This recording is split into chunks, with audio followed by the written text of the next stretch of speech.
Yes, so hi everyone and a warm welcome to our channel. I hope you are doing well. Studies and preparations are going on. May 25 के लिए we had started with a series known as IDT Shorts.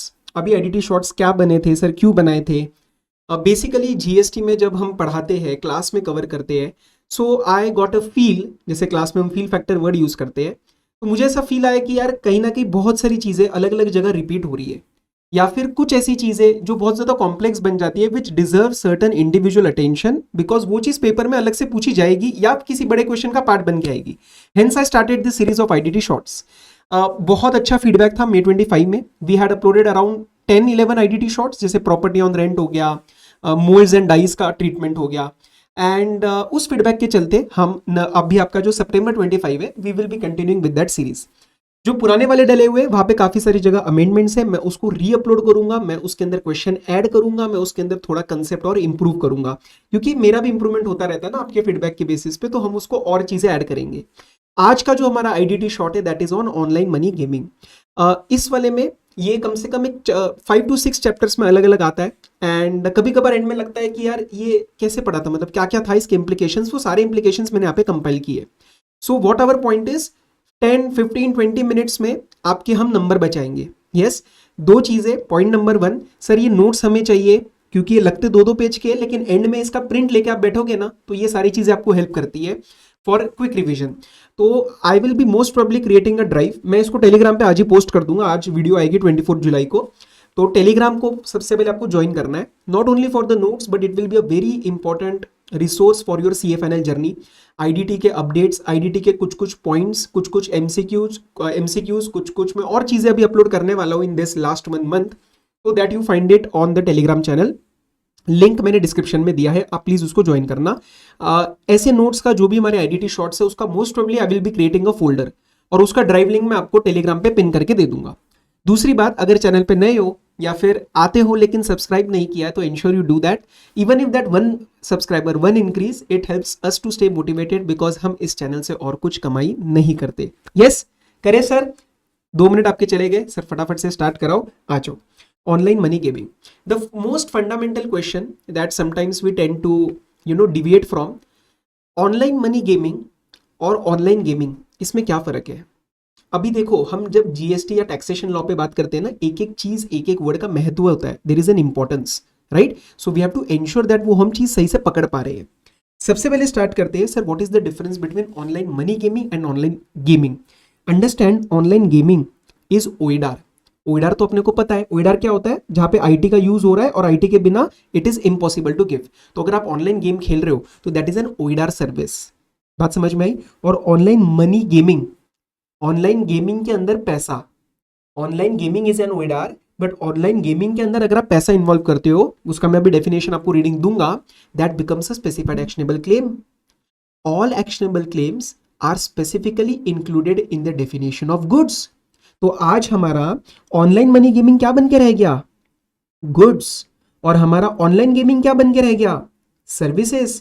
कई बच्चों को ये चीज पता ही नहीं होती है कि सर एक सर्विस है, एक गुड्स है, वो इसको सिनोनिमसली यूज कर रहे हैं. Very very wrong.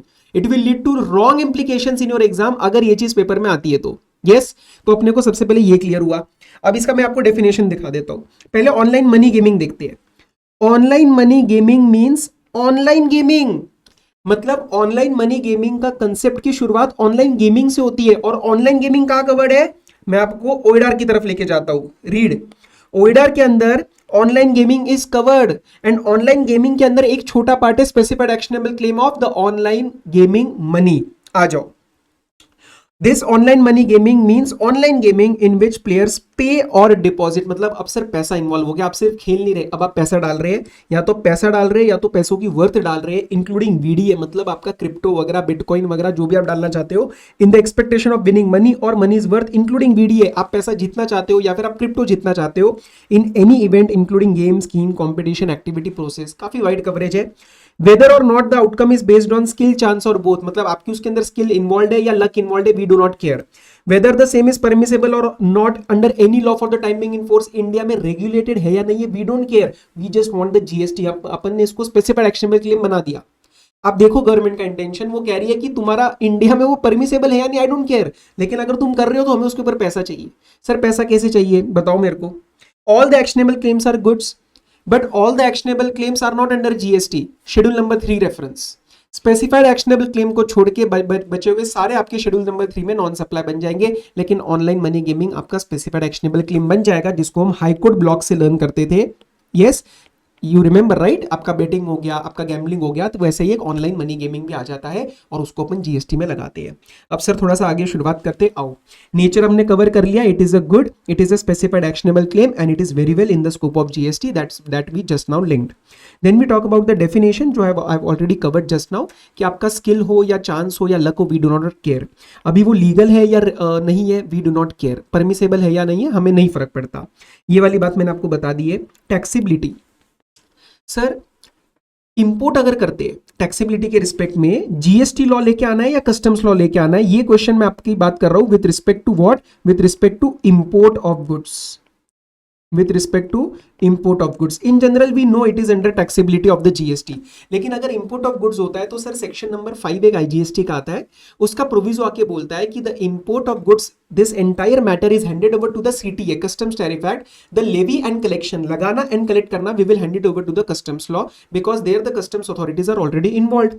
But वहां पे क्या चीज एक लिख दी कि in case of notified goods, कौन से वाले, intangible, there the matter will be handed over by the GST law itself. Why? Because intangible goods will not be crossing the physical frontiers of India. Yes, तो online money gaming has currently been notified. तो with respect to this particular specified actionable claim, the GST will be applicable in the GST law only, not in the customs law. बराबर है, तो हम इसको GST law में ही लेके जाएंगे because of the intangibility nature. Paper में लिख के आना, it won't be physically crossing the frontiers of India, it won't be physically crossing the custom frontiers of India. ये पेपर में लाइन चाहिए मुझे. यस सर, इसका टाइम ऑफ सप्लाई कैसे डिटरमिन करेंगे? सेक्शन नंबर 12(2) के हिसाब से. 13 क्यों नहीं? अरे गुड्स की बात हो रही है ना, तो 12(2) के हिसाब से. या फिर कहीं अगर आरसीएम का प्रोविजन लगता है तो कैसी बात कर रहे हो सर, आरसीएम लगता ही नहीं है क्या? ऑनलाइन गेमिंग मनी गुड्स की डेफिनेशन में कहीं पे आरसीएम के रिस्पेक्ट में मैंने आपको बताया क्या? नहीं. सो आप अगर आरसीएम का टेबल उठाना, वहां पे आपको गुड्स का डेफिनेशन है, there the online money gaming is not covered, so we will apply the forward charge mechanism. तो कोई भी डाउट ऐसे मत लेके आना कि यार एफसीएम है, अब सर आरसीएम हुआ तो क्या. पहले देखो आरसीएम एप्लीकेबल है क्या, नहीं है, तो we will apply the 12(2) concept, not the 12(3) concept. आप यहाँ पे 12(2) लगाएंगे. यस, और सर जीएसटी एडवांस पे लगेगा क्या? Answer is yes. जो एडवांस पे जीएसटी नहीं लगता उसका फायदा वो दो जगह नहीं लगता. One is the specified actionable claims and one is the composition supplier. अब सर इसका एक टैक्सेबिलिटी का सेक्शन आता है, that is section number 14A. अभी 14A किसके कॉन्टेक्स्ट में आता है? When the supplier is outside India.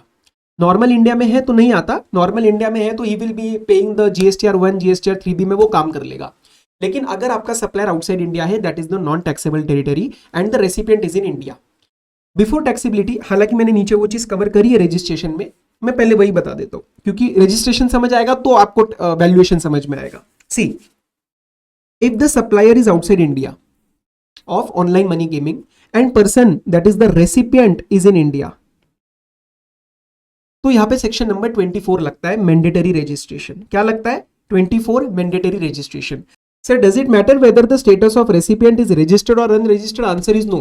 OIDAR में मैटर करता है. सेक्शन नंबर 24 ओपन करना, वहां पे OIDAR में मैटर करता है that the recipient should be unregistered, because if the recipient is registered in OIDAR, guys pay attention what I am trying to say. यहाँ पे अगर OIDAR सर्विस होती तो हमें OIDAR सर्विस में it matters whether the recipient is registered or not, because if he is registered then he will pay tax under RCM. but ऐसी बात online money gaming में नहीं पढ़ते हम. so here it does not matter whether the recipient is registered or unregistered. this matter is under GST law only and FCM is going to apply, not the RCM. so this supplier has to take registration in India under mandatory registration. लेकिन registration लेके payment के लिए कैसे बात आएगी वो section number 14A बोलेगा. ये अपने को क्लियर हुआ कि वो IGST पे करेगा और पे करने के लिए he will be going for the mandatory registration. That is linked with section number 24 जो मैंने अभी आपको नीचे करवाया. आप समझ पा रहे हो? बताओ मेरे को, अगर सप्लायर आउटसाइड इंडिया है और इंडिया में रेसिपिएंट है, चाहे रजिस्टर्ड है चाहे अनरजिस्टर्ड है, supplier has to pay tax in India, IGST forward charge mechanism, and उसके लिए he will be taking mandatory registration, and that mandatory registration will be simplified registration scheme. Simplified registration scheme, single registration, simplified registration scheme, single registration, मतलब he is not going to take registration in every state, क्योंकि वो किसी state से supply नहीं कर रहा है, वो बाहर से कर रहा है। और सर उसके लिए ये मैंने आपको, अच्छा ये मैंने यहाँ पे लिख ही दिया था, कोई बात नहीं, नीचे भी लिख दिया। If he has a representative in for any matter in India then he can get registered and pay. लेकिन अगर खुद भी इंडिया में नहीं एग्जिस्ट करता, उसका कोई इंडिया में रिप्रेजेंटेटिव भी नहीं है, तो क्या करे सर? तो in that case he has to ensure that someone is appointed. मतलब this can not be the reason, अगर ये भी नहीं है तो स्टिल उसको यहाँ पे आना पड़ेगा, इंडिया में कुछ ना कुछ पेमेंट करवाना पड़ेगा, या तो खुद या तो किसी और के थ्रू। और अगर वो फेलियर टू कंप्लाई हो जाता है, मतलब खुद भी नहीं आता, ठीक है, और उसका कोई यहाँ पे रिप्रेजेंटेटिव भी नहीं है, तो उस केस में whatever the information is there with respect to the resources, computer resources, that entire information will be blocked for access by the public. और एक बार जब इंफॉर्मेशन एक्सेस ब्लॉक हो जाएगा ना, अपने आप आदमी इंडिया में आएगा। इंफॉर्मेशन की वैल्यू बहुत होती है। ओके सर, इसका वैल्यूएशन कैसे करेंगे? रूल नंबर 31B एकदम सिंपल है। आप जो भी पैसा देते हो ऑनलाइन मनी गेमिंग खरीदने के लिए, दैट पैसा इज द वैल्यूएशन, उसके ऊपर लगा देना GST। Sir whatever amount you pay और whatever is payable with respect to it in any form, आप पैसा पे कर रहे हो, आप क्रिप्टो पे कर रहे हो, और आप कोई मनीज वर्थ पे कर रहे हो, anything, that will be the valuation. Sir अगर लेट से मैंने 1000 रुपीज जमा किया लेकिन 200 रुपीज रिफंड ले लिया, will that lead to valuation of 1000 or 800? Answer is 1000. There will be no deduction for any return or any refund. And sir, will the winning amount be considered as a valuation again? For example, अगर मैंने 1000 रुपए लगाए और मैंने 200 return लिया, तो क्या मेरा वैल्यूएशन इंपैक्ट करेगा? नहीं सर, अभी ऊपर पड़ा, the valuation will be 1000 only.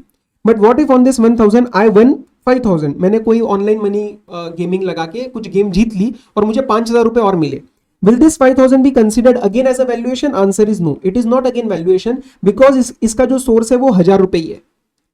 लेकिन कंडीशन है, आप इसको विड्रॉ मत करना, आप सीधा उसको रहने दो वॉलेट में। अगर आप विड्रॉ करोगे और लगाओगे तो फिर दोबारा 5000 आपका टैक्स हो जाएगा।